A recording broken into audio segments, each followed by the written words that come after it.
Bible Geek time. I'm interested, by the way, in any feedback you may have on a little plot I have in mind to eventually create a kind of a school/retreat someplace where the subjects we discuss here are explored in person and at greater length, and conducive surroundings, and courses on these issues are offered. Not for credit with any institution in all probability, but you'd have my blessing and a sheepskin. I'm kind of interested in doing this and testing the waters to see if people think it might be a good idea. Pretty vague, but then it is vague at the moment. So anyway, on to the questions at hand, and here is number 3243 from our friend Ichthus. I am back like a thief in the night. I've been following the good old Bible Geek over the past year, but I haven't asked a question in some time now. I defected to a great audio series on various subjects by Bart Ehrman. You and he, by the way, are my favorite Bible scholars. Your show helps me to stretch the boundaries of my critical thinking, but Bart helps to rein me back in a little. Whether that's a virtue remains to be seen, though he's certainly a great scholar. Anyway, I am continually amazed to find more and more very problematic Bible contradictions, ones I never saw back in my days as an evangelical. Bart Ehrman brought to my attention that the Synoptic Gospel, on the actual day of the Passover, having eaten the Passover meal the evening before. John, however, has Jesus crucified at noon on the day of preparation for the Passover, just at the time the lambs were being slaughtered. Are there any good attempts that Christians give or both accounts simply cannot be argued as being historically accurate? What saith the great geek? Actually, there is a reasonable suggestion. I find it unconvincing, but it's not... I want to be careful to just leave it at that. I wouldn't say it's implausible if there's a difference. I think there is a shade of difference. There's an interesting theory that's been around for a while now by Annie Joubert in a book called The Date of the Last Supper, The Biblical Calendar and Christian Liturgy. And here it is. See if I can get this thing right. It is from Alba House Publishers. You don't see them every day. When did the book come out?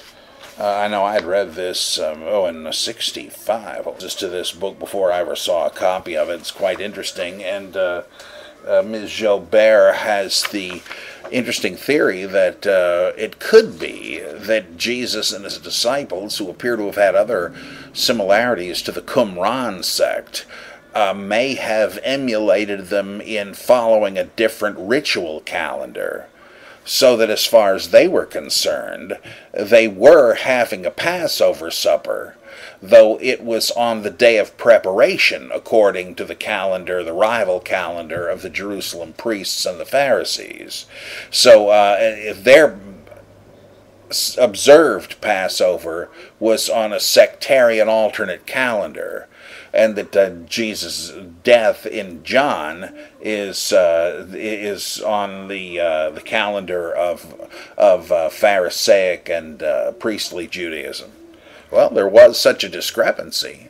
That would also explain about the martyr death of James the Just going into the Holy of Holies on the Day of Atonement. He could scarcely have done it if the ordinary priestly ritual were being done the same day, so he must have done that another day, and that's why he got killed, according to Eisenman's great book, James the Brother of Jesus. I'm not convinced by it, and I just have to say that it could be. You just have to hold it open. It's not a ridiculous idea. It's just that you have to ask yourself, if this looks good only because it's a harmonization, well, how good does that really look? I mean, if it helps get you out of a tight spot, you can't bring that in as a factor in this kind of thing. It seems to me John cares very little about chronology and makes it serve dramatic and theological purposes.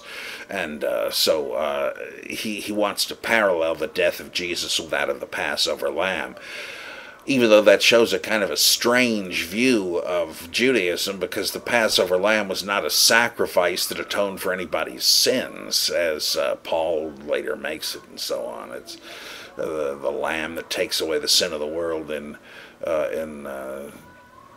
John the Baptist's words in the Gospel of John. That's not really what the Passover lamb was. It looks like there's been some confusion with a scapegoat, which is a very different thing from Leviticus.